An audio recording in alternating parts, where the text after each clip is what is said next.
자, 이제 어떤 내용을 할 거냐면 여러분 책으로는 248페이지를 보시고요. 248. 그다음 교환으로는 3페이지입니다. 교환 3페이지. 교환 3페이지 보시면 법정지상권이라고 되어 있는 거 찾으세요?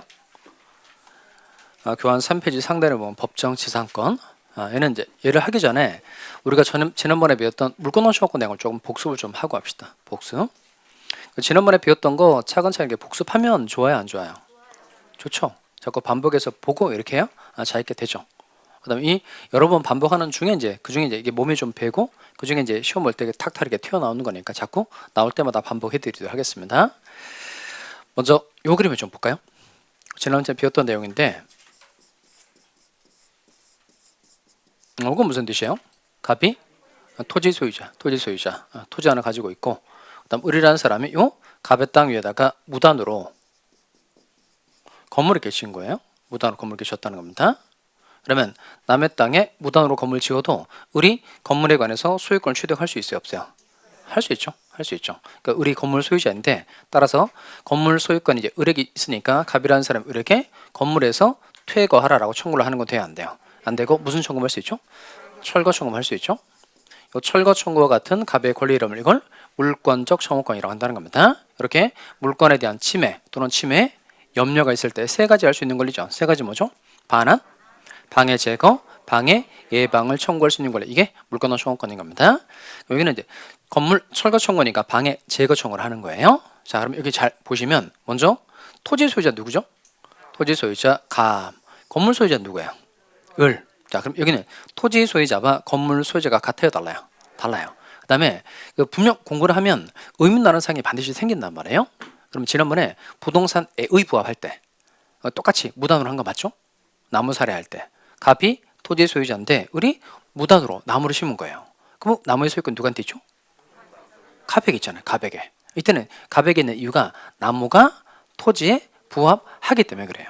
나무가 토지에 부합하기 때문에. 근데 이건 이제 건물은 토지와 독립한 별개의 부동산입니다. 건물은 토지와 독립한 별개의 부동산이니까 건물이 토지에 부합하는 일이 있다 없다? 없다는 거예요. 그러니까 이건 나무 사례가 원칙이고 건물 사례는 예외가 되는 겁니다. 그러니까 둘은 각계 취급하면 안 된다는 겁니다. 그러니까 나무 사례가 원칙, 건물 사례가 예외. 그럼 이게 이제 공부해 보다 보면, 이거 지난번에 물권노쇼 공부할 때는 건물 소유권 을에게 있는데 나무 사례 왜 갑에게지? 이런 의문이 든단 말이에요. 그건 이제 학습 질문 통해서 하나씩 해결하자 이겁니다. 그래서 얘는 복습을 하면서 이제 정리를 하는 가운데 전에 배웠던 게 헷갈리는 것들이 생기거든요. 꼭 이렇게 학습 질문을 통해서 정리를 하고 넘어가시기 바랍니다. 그 다음에 그 용어 질문 많이 하셔도 돼요. 지금 어떤 한 분이 용어만 계속 질문하고 있거든요. 내가 그걸 짬식마다 계속 해주고 있어요. 용어. 그리고 지난번에 올랐던 게 담보권 실행 경매하고 통상의 관계 헷갈린다는 거예요. 그래서 제가 수업 시간에 이건 관계된 부분이 있으니까 다 연결해서 정리를 해드리고 있거든요. 그러니까 하여튼 공부와 관계된 거는 학습 질문을 통해서 꼭 해결하시기 바랍니다. 공부와 관계된 거 해야 돼요. 공부와 관계된 거 아셨죠? 뭐 몇 살이니 이런 거 하지 말고 그래 항상 대답은 너보다 많지 이렇게 쓰는데 하여튼 공부와 관계된 질문 올려주시기 바랍니다. 자, 그럼 다시 올리도록 할까요? 자, 그럼 이때 요 갑이라는 사람이 토지 소유자고 이제 을이라는 사람이 이제 건물 소유자인 겁니다. 그럼 중요한 건 뭐냐면 이때 이 토지 소유자와 건물 소유자가 다르면 반드시 건물 소유자가 이게 있어야 돼요. 뭐가 있어야 된다고요? 권원. 그러면 이때 남의 땅을 사용할 수 있는 정당한 법적 근거, 권원. 그러니까 어떤 사실상의 행위를 정당화시켜주는 법률상의 근거, 이걸 권원 이렇게 표현합니다. 그러면 이때 을이라는 사람이 갑의 땅을 사용할 수 있는 정당한 법적 근거로는 어떤 것들이 있을까요? 일단 지상권 되죠? 그럼 지상권 설정받고 건물을 지어놨다. 그럼 지상권에 의해서 건물을 가지고 있는 거니까 철거 청구할 수 없게 되는 거죠. 또 뭐 있을까요? 권원에 해당되는 거 전세권. 그러면 토지에 대해서 전세권 설정 계약을 맺고 그다음 토지 위에다가 이제 건물을 이렇게 친 겁니다. 그러면 권원이 있으니까 건물 철거 막을 수 있죠. 그다음에 또 임차권도 되죠. 임대차 계약을 체결하고 이제 임차권에 의해서 요 토지를 쓰고 있다는 겁니다. 그럼 당연히 토지 사용에 관한 정당한 근거 있으니까 이 건물에 뭘 막을 수 있죠? 철거를 막을 수 있다는 겁니다. 자, 근데 여기는 무단이죠, 무단이니까 을이 갑의 토지를 사용할 수 있는 정당한 법적 근거 있어요, 없어요? 없죠. 그러니까 권원이라는 게 없다는 겁니다. 자, 그러면 여기서 할 수 있는 내용은 뭐냐면 토지 소유자와 건물 소유자가 다른 경우에는 반드시 건물 소유자에게는 뭐가 있어야 돼요? 권한이 있어야 돼요. 다시 토지 소유자와 건물 소유자가 다른 경우에는 반드시 건물 소유자에게는 뭐가 있어야 한다고요? 권한이 있어야 한다. 이 권한이 없으면 건물은 철거가 돼야 된다. 이게 기본 원리입니다. 토지 소유자와 건물 소유자가 다른 경우에는 건물 소유자에게는 반드시 뭐가 있어야 된다고요? 권한이 있어야 되고 권한이 없으면 건물은 철거가 돼야 된다는 겁니다. 여기까지 이해되죠? 자, 그러면 이번엔 요령을 보도록 하겠어요. 이게 무슨 뜻일까요? 갑이 토지와 건물을 함께 소유하고 있다는 겁니다. 토지 소유자도 갑, 건물 소유자도 갑. 그러니까 자기 땅 위에 건물을 가지고 있는 거예요. 자, 그런데 이번엔 이 갑이라는 사람이 토지를 담보로 을에게 돈 1,000만 원을 빌린 겁니다. 화살표를 볼까요? 그러면 이렇게 돼 있으니까 누구한테 얼마를 빌린 거죠? 갑이 을에게 1,000만 원의 돈을 빌렸다는 겁니다. 그럼 돈 빌리는 계약 이름 뭐죠? 금전 소비대차 계약. 을의 이름 뭐예요? 대주. 갑의 이름은 차주. 1,000만 원을 기준으로 하면 을은 채권자, 갑은 채무자. 그 다음에 요 갑이 자신이 가지고 있는 토지에 대해서 을에게 저당권을 설정해 준 겁니다. 그럼 을을 기준으로 해봅시다. 그럼 을은 갑에게 얼마를 빌려주고 1,000만 원을 빌려주고 갑의 토지에 대해서 을이 저당권을 설정 받은 거예요. 자, 그러면 여기서 이 피담보 채권하고 저당권 중에서 뭐가 주된 권리죠? 당연히 피담보 채권이 주된 권리인데 갑이 돈을 갚으면 되죠. 그럼 피담보 채권이 소멸하게 되면 저당권 종된 권리니까 그냥 소멸하고 만단 말이에요. 그런데 갑이라는 사람이 1,000만 원을 갚아야 됨에도 불구하고 1,000만 원을 갚지 않은 거예요. 그러면 저당권자는 당연히 토지에 대해서 경매 청구할 수 있어요, 없어요? 있죠. 경매 청구를 했다는 겁니다. 그럼 용어 생각나야 됩니다. 아까 저당권자가 경매를 청구하는 거 뭐라고 한다 그랬죠? 담보권 실행 경매. 담보권 실행 경매는 무슨 경매라고도 한다. 임의 경매라고도 하고 이때 집행 권한이 필요해요, 필요 없어요? 필요 없다는 겁니다. 자, 그러면 요 갑이 1,000만 원을 갚지 않아서 을이 경매를 청구했고 병이라는 사람이 경락을 받은 거예요. 그럼 이때 경락받은 사람이 경락인인데 보통 그 민사집행법에서는 경매 절차에 매수인이라고 표현하거든요. 매수인. 그럼 매수인 그러면 그 매매 계약을 통해서 산 사람이 먼저 떠오르니까 저는 경락이라는 표현으로 통일해서 사용합니다. 매수인보다는 경락 받은 사람이 더 훨씬 더 좋으니까 이렇게 사용한다는 겁니다. 대신 뭐 이렇게 하는 건 아니에요. 이거 생각하시면 안 돼요. 경락 맞서 생각하시면 안 된다고. 그러니까 그냥 경락이 경매 절차에 들어가서 낙찰 받은 사람 얘기하는 거예요. 질문해서 내가 해결해 주는 거예요. 이 사람이 뭘 얼마나 잘했길래 토지를 이렇게 받게 됐냐고, 얼마나 맥을 잘 짚어줬길래, 그래서 그거 아니라고. 자, 다시 오세요. 자, 그러면 이때 저당권자가 경매 청구를 해서 얘가 경락을 받은 거예요. 그럼 이때 경락인은 언제 소유권 취득할까요? 네, 경락되고 완납한 때. 자, 그러면 경락인이 경락되고 완납하면 병이 소유권 취득하죠. 이때 토지 소유자 누구예요? 토지 소유자 병. 토지 소유자 병이 낙찰 받았잖아요. 그러니까 토지 소유자 병. 건물 소유자는 갑. 그러면 원래 토지와 건물이 원래는 누구 거였죠? 갑. 근데 지금 토지 소유자가 병, 건물 소유자가 갑. 그럼 다시 이쪽으로 봅시다. 아까 토지 소유자와 건물 소유자가 다르다. 그러면 반드시 건물 소유자에게 뭐가 있어야 한다 그랬죠? 권원 있어야 한다. 권원이 없으면 건물은 철거되어야 된다는 겁니다. 여기도 똑같이 토지 소유자 병, 건물 소유자 갑 이렇게 된 겁니다. 건물 소유자 갑에게 뭐가 있어야 돼요? 권한이 있어야 되죠. 자, 그럼 이때 이 갑이라는 사람이 병의 토지를 사용할 수 있는 권한은 지상권, 전세권 다 가능하다는 겁니다. 자, 근데 잘 보면 이 왼쪽 그림하고 오른쪽 그림은 좀 다른 게 있어요. 뭐가 다를까요? 왼쪽 그림과 오른쪽 그림이 다른 건 뭐가 다를까요? 여기는 무단이죠, 무단. 그러니까 무단이니까 이건 무단으로 한 거니까 오른쪽 그림은 을이 갑의 토지를 사용할 수 있는 권한을 만들 수 있음에도 불구하고 일부러 안 만든 거예요. 여기는 지금 토지 소유자하고 건물 소유자가 달라지는 시점이 언제죠? 경락인이 경락되고 완납한 때. 그러니까 병이라는 사람이 돈을 내게만 하면 그 즉시 토지 소유자, 건물 소유자 그냥 달라지는 거예요. 그러니까 왼쪽 그림은 권한을 만들래야 만들 수 있다, 없다? 없다는 겁니다. 그럼 오른쪽은 권한을 만들 수 있음에도 불구하고 일부러 권한을 안 만든 거니까 이 건물은 뭐가 돼야 돼요? 철거 돼야 되죠. 근데 이 왼쪽 그림은 권한을 만들래야 만들 수 있다, 없다? 없다는 겁니다. 그러면 이 건물을 철거를 하면 돼야 안 돼요? 안 되죠. 권한을 만들래야 만들 수 없는 상황이니까 이 건물을 철거를 하면 돼야 안 돼요? 안 된다는 겁니다. 그러면 건물 철거를 막으려면 갑에게 뭘 만들어주면 될까요?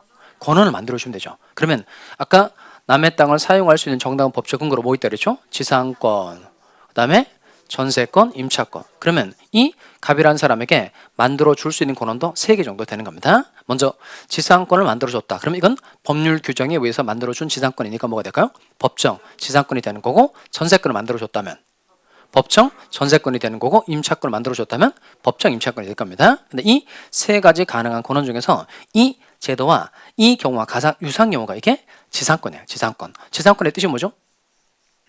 지상권의 뜻이 소유, 사용이죠. 지상물을 뭐하기 위하여? 소유하기 위하여 타인의 토지를 직접 사용하는 권리. 지상물을 소유하기 위하여 타인의 토지를 직접 사용하는 권리니까 이 3가지 가능한 권한 중에서 가장 유사한 지상권을 만들어줬다는 겁니다. 그래서 갑에게 인정해준 이 권리 이름이 바로 이게 법정 지상권이라는 겁니다. 무슨 지상권? 법정 지상권. 자, 그러면 이 그림을 한 번만 다시 한번 보세요. 천천히. 먼저 갑이 토지와 건물을 함께 가지고 있었죠. 그러니까 이 토지와 건물이 원래 동일인 소유라는 거예요. 동일인 소유. 동일인 소유. 그 다음에 토지 소유자와 건물 소유자가 달라진 겁니다. 그런데 권한을 만들 수 있는 상황이다. 없는 상황이다. 없는 상황의 경우는 이 건물에 뭘 막으려고? 철거를 막기 위해서 건물 소유자에게 무엇을 인정해 준다는 거예요? 법정 지상권을 인정해 준다는 겁니다. 자, 앞으로 법정 지상권이라는 게 나오면 항상 이게 상황이 늘 똑같아요. 토지와 건물이 누구 소유다가? 동일인. 토지와 건물이 누구 소유다가? 동일인 소유다가 토지 소유자와 건물 소유자가 달라졌다. 이때 나오는 제도가 바로 법정 지상권이라는 겁니다. 자, 그러면 조문 한번 읽어보도록 하겠습니다. 이게 366조인데요. 자, 366조의 법정 지상권 한번 읽어보겠습니다. 여러분 책으로 248페이지입니다. 248페이지 찾으세요. 자, 저당물의 경매로 인하여 한번 읽어보겠습니다. 시작.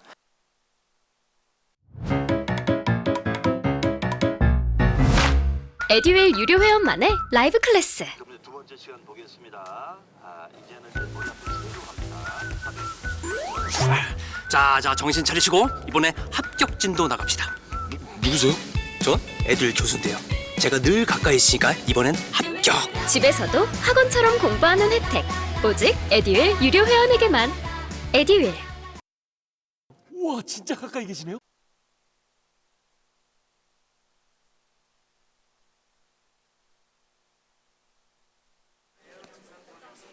자, 저당물의 경매로 인하여 토지 소유자와 건물 소유가 달라진 경우 토지 소유자랑 건물 소유자에 대하여 지상권을 설정한 것으로 본다. 이렇게 되죠. 자, 그럼 그 첫 번째 문장에서 가장 중요한 단어가 있는데 그 단어가 뭘까요? 저당물의 경매로 인하여 토지 소유자와 건물 소유자가 달라졌다는 겁니다. 그 밑에 토지 소유자는 건물 소유자에 대하여 지상권을 설정한 것으로 본다. 거기서 가장 중요한 게 뭘까요? 두자예요, 두자. 그게 본다예요, 본다. 본다를 동그라미 해봐요. 그러면 그 지난 시간에 배웠던 지상권 제도를 잘 보면 지상권이 성립하려면 지상권 설정 계약을 맺죠. 그럼 지상권 설정 계약을 하는데 여기는 그냥 아예 토지 소유자가 건물 소유자가 아예 지상권을 설정한 것으로 보겠다는 거예요. 그러니까 너네들 사이에 특별한 계약을 맺지는 않았지만 그냥 건물 소유자에게 아예 지상권이 성립한 것으로 보겠다는 겁니다. 그래서 이름이 법정 지상권입니다. 그냥 법률 규정에 의해서 지상권이 그냥 인정이 된다. 그래서 법정 지상권이라고 이름 붙인 겁니다. 자, 그럼 또 7번 다시 올까요? 그럼 이때 법정 지상권이 인정되고 안 되고 그건 중요해요, 안 중요해요? 중요하죠. 어떤 중요한 점이 있을까요? 이게 만약에 법정 지상권이 인정이 되면 이 건물에 뭘 막을 수 있죠?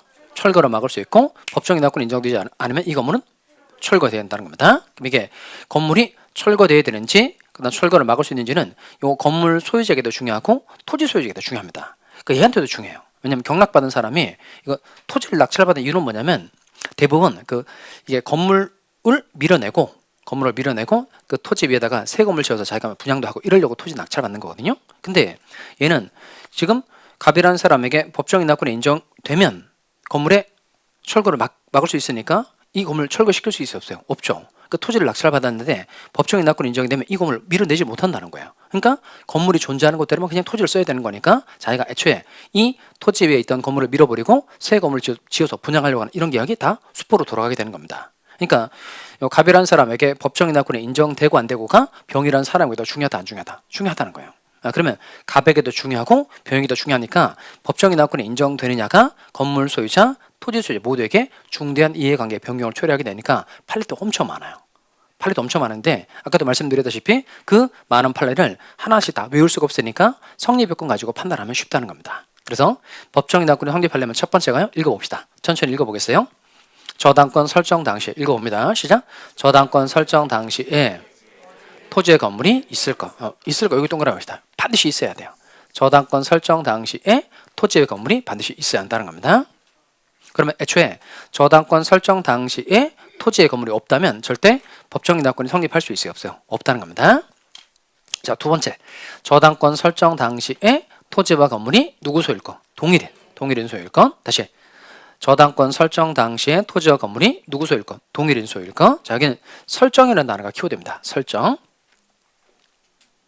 다시 저당권 설정 당시에 토지와 건물이 동일인 소유라는 겁니다. 그럼 이게 그 지문 읽을 때 잘 읽으셔야 됩니다. 저당권 실행 당시에 토지와 건물이 동일인 소유여야 한다. 이렇게 쓱 이상하게 내면 틀렸다는 걸 금방 캐치할 수 있어야 됩니다. 언제 동일인 소유한다고요? 저당권 설정 당시. 그다음 세 번째, 토지 또는 건물에 저당권이 설정되었을 것 또는 동그라미 합시다. 또는. 여기는 토지 또는 건물에 저당권이 설정되었을 것 이렇게 되죠. 그러면 총 저당권이 성립하는 경우의 수가 몇 가지가 될까요? 토지 또는 건물에 저당권이 설정되었을 것. 그러면 저당권이 성립하는 총 경우의 수가 세 가지라고 쓸까요? 세 가지. 그 또는이란 말이 국어적으로 둘 중 하나죠. 근데 문맥상 가끔 and 그리고의 뜻을 포함하는 경우가 가끔 생길 수 있거든요. 이게 이런 경우입니다. 토지 또는 건물에 저당권이 설정되었을 것 그랬으니까 먼저 토지만에 관해서 저당권이 설정이 되는 경우 하나 생각할 수 있고, 그 다음 두 번째 건물만에 관해서 저당권이 설정이 되는 경우, 그 다음 토지 건물 모두에 대해서 저당권이 설정되는 경우 생각할 수 있다는 겁니다. 그러면 토지만에 관해서 건물만에 관해서 저당권이 설정이 되는 건 무슨 저당이라고 말할까요? 걔는 단독저당이라고 그래요. 단독저당. 그 다음에 토지 건물 모두에 대해서 다 저당권이 성립하는 경우는 뭐라고 그럴까요? 걔는 공동저당이라고 그래요. 단독저당 2개, 공동저당 1개. 그래서 총 경우의 수가 3개 나온다는 겁니다. 그리고 네 번째는 외울 때 그냥 경매로 인하여 달라질 것 이렇게 외우면 큰일입니다. 그래서 꼭 요거 앞에 걸 정확하게 집어넣습니다. 무슨 경매죠? 담보권 실행 경매. 담보권 실행 경매로 토지 소유자와 건물 소유자가 달라질 것. 이렇게 판단해 두셔야 됩니다. 자, 그럼 이 네 가지가 좀 해봅시다. 첫 번째 요건이 뭐죠? 저당권 설정 당시에 토지의 건물이 있을 것. 두 번째, 저당권 설정 당시에 토지와 건물이 동일인 소유일 것. 세 번째, 토지 또는 건물에 저당권이 설정되었을 것. 네 번째, 담보권 실행 경매로 토지 소유자와 건물 소유자가 달라질 것. 자, 그러면 또 연습을 좀 해볼 테니까 봅니다. 잘 따라오세요. 자, 이번엔 갑 사람이 토지도 가지고 있고 건물도 가지고 있어요. 근데 이번엔 요 토지가 아니고 건물 담보로 을에게 돈을 빌리고 건물에 대해서 을에게 저당권을 설정해 준 겁니다. 이렇게 말을 들으시겠죠? 갑이 토지 건물 함께 가지고 있다가 요 건물을 담보로 을에게 돈을 빌리고 건물에 대해서 저당권을 설정해 준 겁니다. 그러면 갑이 을에게 빌린 돈을 갚아야 되는데 돈을 갚지 않은 거예요. 그러면 얘는 경매 청구할 수 있죠. 저당권자가 건물에 대해서 경매 청구를 했고 이 건물을 병이라는 사람이 경락을 받은 거예요. 그러면 병은 언제 건물에 관한 소유권을 취득하게 될까요? 경락대가 완납했을 때. 그럼 잘 보시면 이게 지금 토지하고 건물이 동일인 갑소유였다가 그럼 토지 소유자 지금 누구예요? 토지 소유자는 갑이죠. 토지 소유자 갑, 건물 소유자는 병. 그러면 이때 토지와 건물이 동일인 소유이다가 토지 소유자, 건물 소유자 달라진 겁니다. 그러면 법정 인하권 제도가 인정되죠. 그럼 이때 누구에게 법정 인하권이 인정이 될까요? 일단 인정되는지 안 되는지 한번 해봅시다. 그럼 첫 번째 요건이 뭐죠? 첫 번째 요건 해봅시다. 첫 번째 요건이 저당권 설정 당시에 토지 외 건물이 있어요? 없어요? 있죠. 그럼 첫 번째 요건 통과. 두 번째 요건이 뭐죠?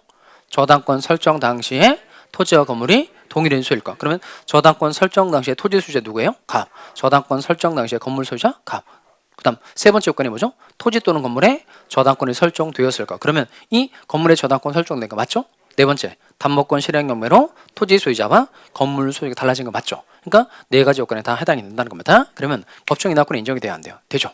네 가지 요건 됐다는 겁니다. 그러면 누구에게 인정이 될까요? 갑, 병 중에 누가 법정 인하권을 취득하게 되는 걸까요? 병이죠. 병. 여기는 누가 취득하는 거죠? 갑. 여기는 누구죠? 병. 왜 갑이 여기는 병일까요? 항상 얘는 누가 취득하는 거냐면 네, 건물 소유자, 건물 소유자. 그래서 여기는 뭘 써야 되냐면 법정이 닫고 밑에다가 이렇게 씁시다. 얘는 존재 이유를 잘 생각하시면 돼요. 그러면 문제 맞추기가 좋아집니다. 얘는 건물 철거 방지 이렇게 하시면 돼요. 자, 얘는 존재 이유가 건물에 무엇을 막기 위함이다. 철거를 막기 위함이라는 겁니다. 따라서 법정 지상권은 반드시 누가 취득해야 돼요? 건물 소유자. 모든 법정이 납권이 다 그래요. 모든 법정이 납권이 건물 소유자가 취득하는 걸로 되어 있다는 겁니다. 왜냐하면 건물 철거 방지가 목적이기 때문에 그렇다는 겁니다. 자, 그럼 여기는 시험 문제 나오면 빨리빨리 찾으셔야 됩니다. 법정 지상권 성립하는지 여부. 그럼 이제 건물 소유자 찾으면 돼요. 그럼 이 네 가지 요건에 다 해당이 됐다. 그러면 여기는 건물 소유자가 누구예요? 갑. 그럼 갑이라는 사람에게 법정 인하권 인정이 되고 여기는 건물 소유자 누구죠? 병이죠. 그럼 병이라는 사람에게 법정 인하권 인정이 된다는 겁니다. 그럼 이때 여기는 오른쪽 사례는 병이 취득하는 권리가 한 개예요, 두 개예요?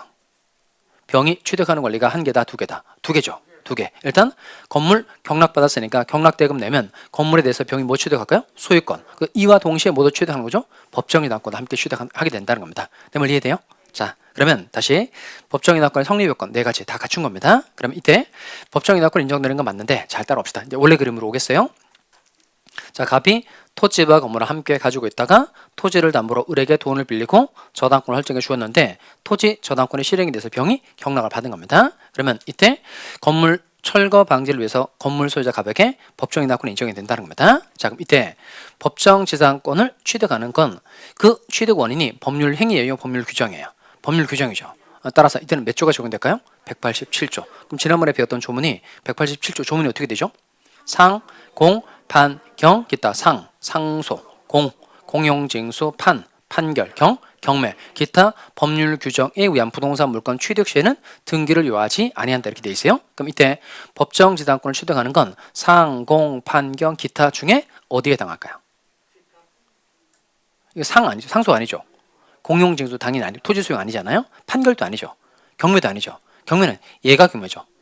병이 토지 소유권 취득하는 경매인 거고, 예, 갑이 법정 인하권 취득하는 것보다 기타 법률 규정. 그리고 여기서 씁시다.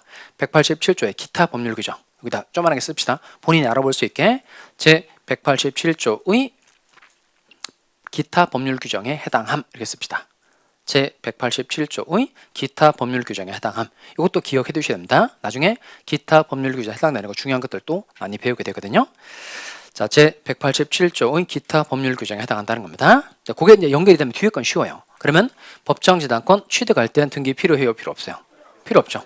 자, 뭐 할 땐 등기 필요 없다. 취득. 할 땐 등기 필요 없다는 겁니다. 대신 뭐 할 땐 등기해야 될까요? 처분. 그러니까 자신이 가지고 있는 법정 지상권을 다른 사람에게 팔 때 이렇게 처분할 때는 등기를 하고 처분 행위를 해줘야 된다는 겁니다. 다만 요 등기 없이 취득하는 거 맞는데 갑이라는 사람이 법정 지상권을 취득하는 시점 언제일까요? 갑이 법정 지상권을 등기 없이 취득하는 거 맞죠? 언제 취득하게 될까요? 시점이 될 만한 걸 좀 생각해 봅시다. 이게 요거예요. 경락대금 완납시입니다. 경락대금 완납시. 즉, 이 경락인 병이 매각대금을 다 내면 이와 동시에 병이라는 사람은 토지에 관해서 등기 없이 소유권 취득하고 그다음 갑이라는 사람도 이와 동시에 법정 인하권을 등기 없이 취득하게 된다는 겁니다. 언제 취득한다고요? 경락대금 완납한 때. 자, 그러면 다시 칠판합시다. 그러면 법정 인하권의 경우에는 일단 토지와 건물이 누구 소유다가 동일인 소유에다가 토지 소유자와 건물 소유자가 달라졌을 때 건물에 무엇을 막기 위해서 철거를 막기 위해서 인정해주는 지상권이라는 겁니다. 자, 그러면 문제 이게 꼭 외워둡시다. 요 법정 인하권 규정은 강행 규정이다, 임의 규정이다. 강행 규정. 이 문제 풀 때 이게 꼭 좀 생각이 나셔야 됩니다. 왜냐하면 그 나중에 이와 비슷한 제도 하나 배울 거거든요. 걔는 관습법상의 법정 인하권이라는 제도를 배울 거예요. 걔는 내용은 비슷해요. 근데 갑이 토지와 건물을 함께 가지고 있다가 토지를 을에게 팔았어요. 토지를 팔았다는 겁니다. 그리고 건물을 철거하거나 특약이 없다. 그러면 인정되는 건 걔는 관습법상의 법정 인하권이라는 게 인정이 돼요. 그러니까 용어 좀 다르단 말이에요. 근데 성질도 달라요. 그냥 법정 인하권 규정은 무슨 규정이고? 강행 규정. 그다음 관습법상의 법정 인하권 규정은 얘는 무슨 규정이다? 임의 규정이라는 겁니다. 그러니까 이건 확실하게 문제 풀 때 잘 생각이 나야 됩니다. 이거 무슨 규정이라고요? 강행 규정. 자, 풀어보겠습니다. 이론 확인 문제 풀어봅니다.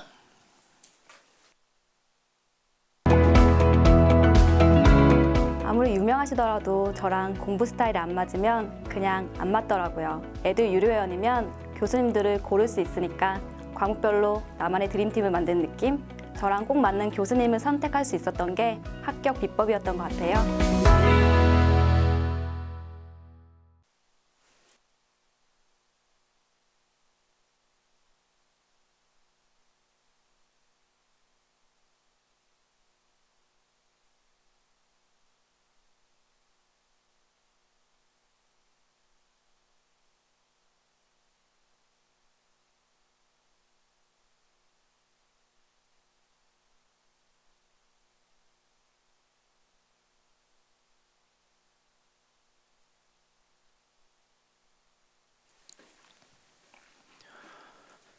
자, 어렵지 않죠?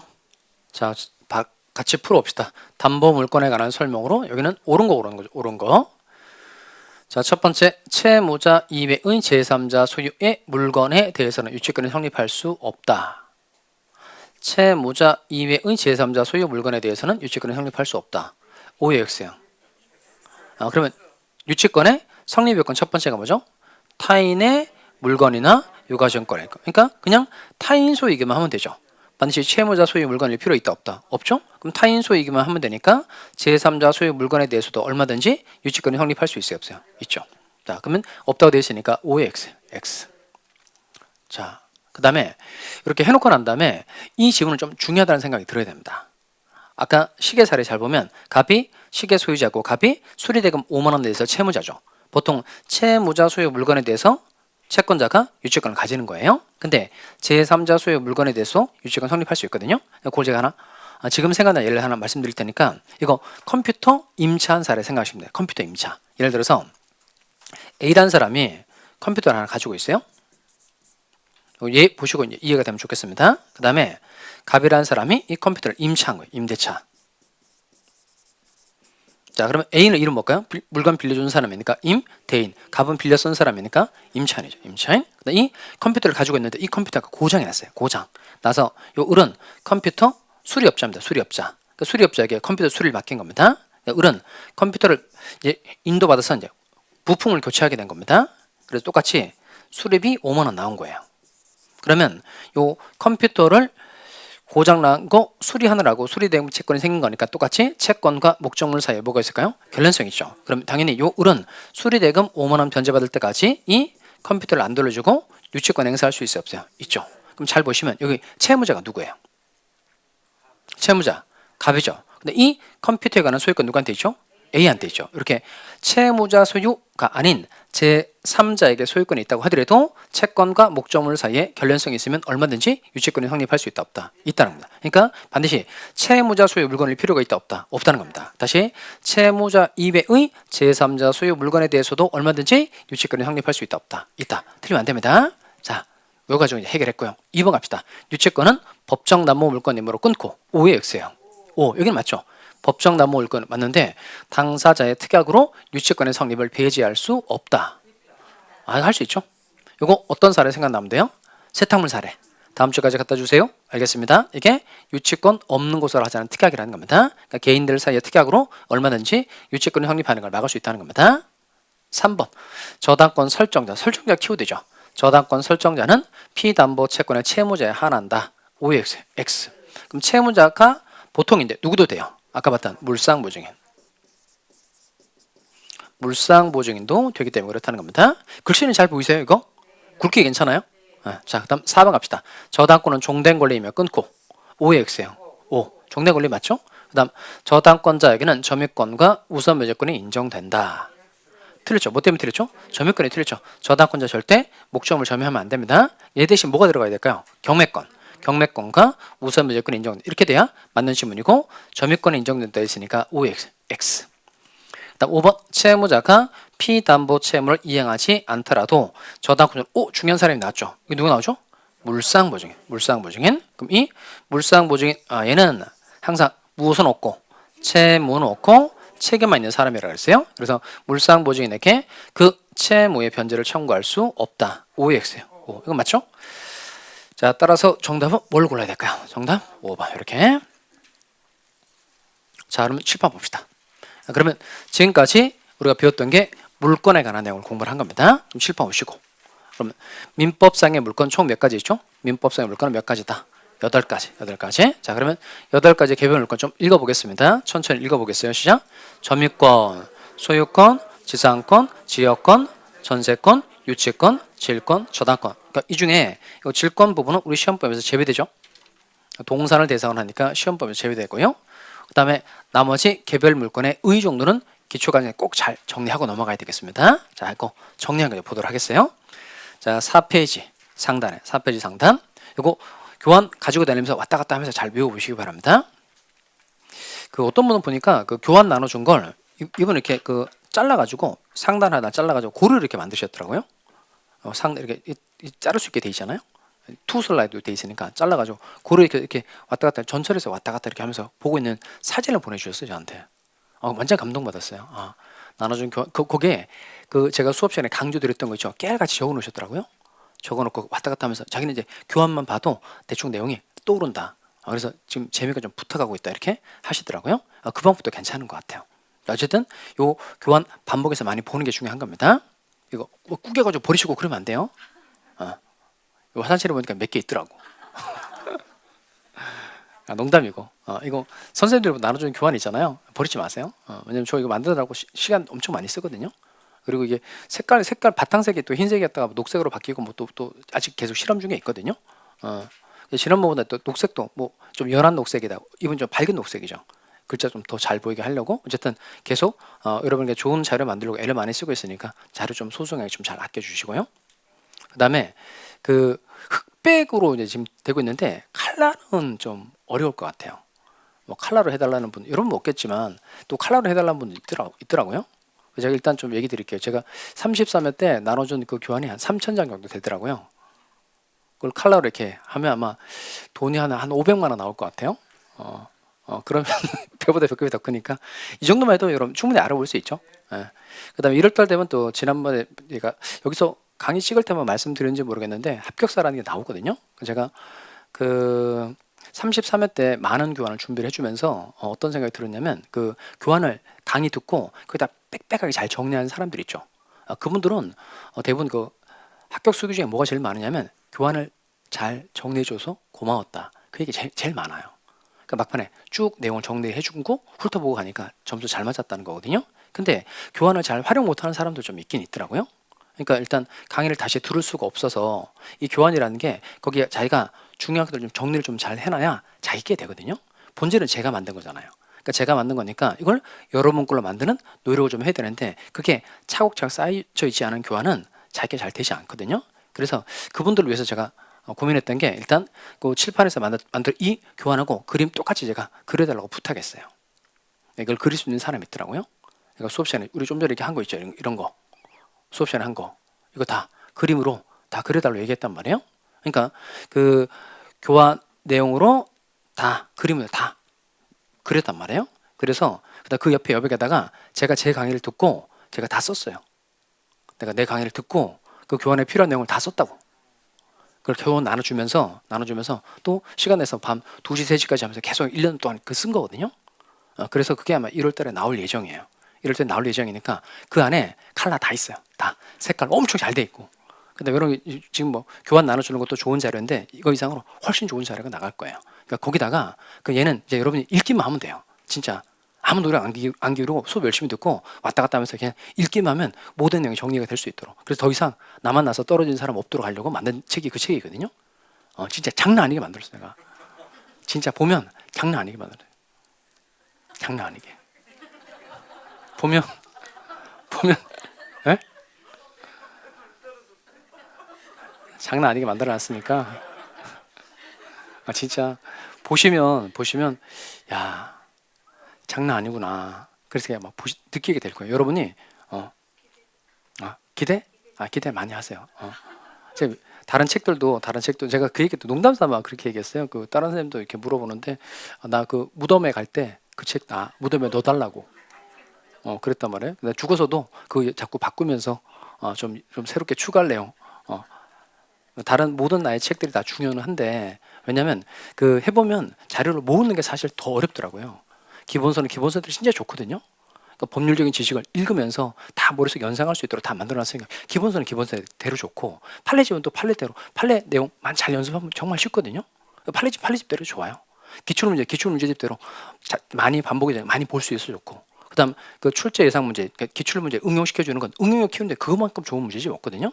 근데 그리고 다 좋은데 맨 마지막에 사람들이 이것도 보고 저것도 보고 다 못 보니까 하나로 모아주는 게 중요하더라고요. 하나로 모아주는 거. 그리고 나의 수업 내용을 압축해 줄 수 있는 자료가 있으면 좋겠다.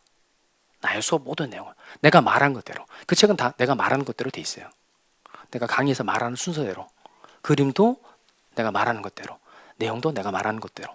그리고 이제 국어에 맞게. 더 중요한 건 그 다 객관식 지문에 나올 수 있는 문장으로. 제가 이게 말하는 게 그 일부러 어렵게 말하려고 하는 게 아니에요, 여러분. 쉽게 말해주려고 하는데 쉽게 말해주면 시험 문제 안 나거든요. 그러니까 내가 하는 말이 다 객관식 지문인 거거든요. 그러니까 좀 그래도 객관식 지문으로 내가 계속 읊어주니까 들으면 들을수록 자꾸 잘 있게 되라고. 그러니까 쉽게 말할 수도 있거든요. 근데 그러면 늦어요. 늦으니까 시험 문제 나오는 지문으로 계속 읊어주니까 반복해서 들으면 여러분에게 그것만큼 도움되는 게 없을 거예요. 시험장 가보면 시험 문제 별거 아닐 거예요. 뭐 이런 걸 내고 그래. 장난해? 이거 심 교수가 말해준 건데? 어떤 분은 작년에 문제 풀 때 그분은 오셔가지고 하도 이제 강의를 듣다 보니까 제가 되게 친근하게 느껴졌나 봐요. 그 자기는 공부할 때 맨날 정욱이 형 이렇게 공부를 했다 그러더라고요. 정욱이 형 이러면서. 근데 문제 풀 때 1번 문제 41번 정욱이 형 고마워요? 정욱이 형 고마워요? 이렇게 문제 풀었다 그러더라고요. 되게 좋았어요. 내가 그리고 교환을 본인 가져온 교환을 보여줬는데 제본을 이렇게 해서 빽빽하게 다 적어놨더라고.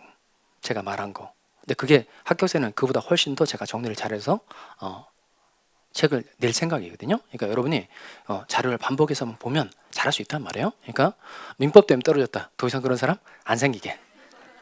장난 아니게 만들어놨단 말이에요. 자, 빨리 이제 1월이 됐으면 좋겠는데. 자, 해봅시다. 그 자료는 1월달부터 이제 하도록 하겠어요. 자, 출판제 먼저 점유권 해봅시다. 점유권의 뜻 뭐죠? 본권, 유무를 불문하고 물건에 대한 사실상의 지배를 보호하는 권리. 그 인스타 오면 그 합격서 교정 보는 걸 제가 하나 올려놓은 게 있어요. 거기 이제 사진 몇 컷 올려놨었거든요. 접속해가지고 한번 봐보세요. 장난 아니게 만들어. 보시면 여러분 교환 봤으니까 아마 깜짝 놀랄 거예요. 여러분하고 똑같은 게 거기 들어가 있거든요. 근데 칼라로 사제. 장난 아니게. 자, 하여튼 그 책이 여러분 합격에 진짜 도움이 됐으면 좋겠다. 그런 바람으로 만든 책이거든요. 자, 점유권 해봅시다. 점유권의 뜻 뭐죠? 본권, 유무를 불문하고 물건에 대한 사실상의 지배를 보호하는 권리. 그다음 소유권의 뜻 해봅시다. 법률의 범위 내에서 물건을 직접 사용, 수익, 처분할 수 있는 권리. 그다음 지상권의 뜻, 지상물을 소유하기 위하여 타인의 토지를 직접 사용하는 권리. 그다음 지역권의 뜻, 자기 토지의 편익을 위하여 타인의 토지를 사용하는 권리. 그리고 전세권, 무엇을 지급하고 전세금을 지급하고 타인의 부동산을 직접 사용, 수익할 수 있는 권리. 그리고 유치권 갑시다. 유치권은 타인의 물건이나 유가증권에 관하여 생긴 채권이 변제기에 있는 경우 그 변제를 받을 때까지 목적물의 점유를 계속하면서 인도를 거절할 수 있는 권리. 자, 그리고 저당권 갑시다. 저당권의 뜻, 채무자 또는 물상 보증인이 담보로 제공한 부동산에 대해 변제가 없는 경우 경매하여 우선 면제를 받을 수 있는 권리. 자, 그러면 지금까지 우리가 배웠던 게 1주차 때 저 처음 만나서 어떤 내용 공부했었죠? 맨 처음에 배워서 민법 배웠죠. 민법. 자, 민법은 뜻이 뭐였었죠? 민법은 총정리해야 돼요. 총정리. 지금까지 봤던 거. 이게 공부를 좀 하면 어떤 한 테마가 끝나잖아요. 그러면 반드시 그 전에 어떤 내용을 내가 배웠는지 정리를 좀 하고 그 다음에 내가 어디 있는지 이걸 좀 알고 넘어가는 게 중요하단 말이에요. 그걸 좀 해드릴 테니까 봅시다. 첫 번째 민법. 민법은 뜻이 뭐죠? 개인 간의 법률 관계를 규율하는 법. 이때 법률 관계는 주로 계약을 통해서 이루어진다. 그래서 배웠던 게, 그 다음 배웠던 게 이게 계약이죠. 계약. 계약은 채권 계약도 있고 물권 계약도 있고 가족 계약도 있고. 그래서 주로 배웠던 게 전형 계약의 종류 15가지 배웠죠. 계약의 종류. 그 다음에 계약의 성립을 배웠죠. 계약 성립의 모습. 계약 성립의 모습으로 민법전에 규정된 게 총 3가지요. 3가지 뭐죠? 첫 번째가 청약과 승낙의 의사표시의 합치. 두 번째 책 보내주니까 이름 쓴 거. 그게 뭐죠? 의사실현. 의사실현에 의한 계약서 내용. 그 다음 동일한 내용의 청약이 상호 교체됐을 때 그게 교차청약이죠. 교차청약. 그렇게 세 가지 내용 배웠습니다. 그 다음에 계약의 효력이라고 해서요. 먼저 갑이 부담하는 채무와 을이 부담하는 채무가 주고받고의 관계에 있다. 이게 뭐죠? 쌍무계약. 쌍무계약. 그러니까 이행기에 쌍으로 의무를 부담하는 계약이 쌍무계약인데 쌍무계약에서 두 가지 배웠죠. 첫 번째가 뭐죠? 동시이행의 항변권. 그리고 황소사례. 그게 위험담. 이렇게 배웠어요. 그 다음에 둘이 계약을 맺어서 제3자가 권리를 취득하는 경우가 그게 뭐 있었죠? 제3자를 위한 계약. 그 다음에 계약의 해제 해지 배웠죠. 자, 매매 계약과 같이 일시적 계약을 채무 불이행을 이유로 없앨 때 쓰는 단어가 뭐죠? 해제. 그다음 임대차 계약처럼 계속적 계약을 채무 불이행을 이유로 없앨 때 쓰는 단어가 뭐죠? 해지. 그러니까 이런 내용을 공부를 한 겁니다. 자, 그다음에 이제 가서 물건 내용 공부한 거죠. 물건 내용. 물건 내용. 먼저 물건의 뜻이 뭐죠? 사람이 물건을 직접 지배하는 거예요. 그래서 민법상의 물건으로 아까 배웠던 게 첫 번째 점유권, 그다음 소유권, 그리고 지상권, 지역권, 전세권, 유치권, 저당권 이렇게 총 7가지 한 겁니다. 그다음 이 물건에 공통적으로 존재하는 성질 배웠죠? 첫 번째, 그 물건은 나만 배타적 독점적으로 지배할 수 있다. 이게 뭐죠? 배타성. 배타성. 그다음 물건 누구한테 주장할 수 있죠? 모든 사람에게 주장할 수 있죠. 이런 물건의 성질은 절대성. 자, 그러면 이게 크게 보면 요 앞에 내용 뭐에 관한 내용 공부를 한 거냐면 자, 여기는 다 뭐에 관한 내용을 공부한 거냐면 잘 들여다보면 다 이 내용 설명할 때 다 사람이 사람한테 일정한 행위를 요구하는 걸 설명을 한 거예요. 그러니까 요 앞부분은 이에 관한 내용을 공부한 거예요. 뭐에 관한 내용 공부한 거죠? 채권. 그리고 뭐에 관한 내용을 공부한 거죠? 물건. 그러니까 기초과정에 앞에는 다 채권에 관한 내용을 공부를 한 거고 지금까지 배운 게 이게 물건에 관한 내용 공부를 한 겁니다. 그 다음에 배울 내용은 뭐냐면 이 물건 채권의 공통적인 요소가 뭔가 이렇게 공부를 하면 돼요. 그러니까 채권 하나 공부했고 물건 하나 공부했으니까 이 물건과 채권의 공통적으로 존재하는 성질이 뭘까? 그걸 공부하면 돼요. 이게 바로 민법 총칙입니다. 자, 요 민법 총칙은 요 채권하고 물건에 공통적으로 적용될 수 있다고 생각되는 거 모아놓은 게 민법 총칙입니다. 민법 총칙. 그러니까 그 책에는 민법 총칙이 먼저 나오죠. 그럼 이 민법 총칙의 내용은 구체적일까요? 추상적일까요? 이 채권에 나와 있는 내용, 물건에 나와 있는 내용은 공통적으로 적용될 수 있는 걸 뽑은 거예요. 그러면 내용이 자세하게 할 수가 없는 거죠. 공통 요소를 뽑아서 하는 거 보니까 둘이 뭉실할 수밖에 없다는 겁니다. 그러니까 민법 총칙은 구체적이다, 추상적이다, 추상적이라는 겁니다. 그러니까 추상적이니까 수험생이 여러분에게는 이해하기 쉽다는 거예요, 어렵다는 거예요, 어렵다는 거죠. 그러니까 민법 총칙을 먼저 하면 추상적인 내용을 하게 되니까 잘 와닿지 않아서 민법을 빨리 포기하는 사람이 빨리 생기는 거예요. 그래서 기초과정 때 채권부터 계약부터 차근차근 해보고 물건 해보고 그리고 민법 총칙을 하는 겁니다. 그럼 좀 쉬었다가 민법 총칙에 관한 내용을 해드릴 텐데요. 먼저 좀 읽어볼 부분이 있어요. 171페이지 봅시다. 171페이지 보시면 171 찾으셨어요? 자, 171페이지 보시면 자, 그 밑에 중간에 사례가 나오죠. 찾으셨어요? 자, 그 쉬는 시간에 그 사례 내용을 읽고 쉬는 시간 한번 읽고 쉬시기 바랍니다. 그러니까 좀 쉬었다가 그 권리 변동의 원인에 관한 내용을 설명드리도록 하겠습니다. 그 쉬는 시간 꼭 읽으셔야 됩니다. 좀 쉬었다가 계속 이어서 설명드리도록 하겠습니다. 공인중개사 합격! 에듀윌 합격 패스!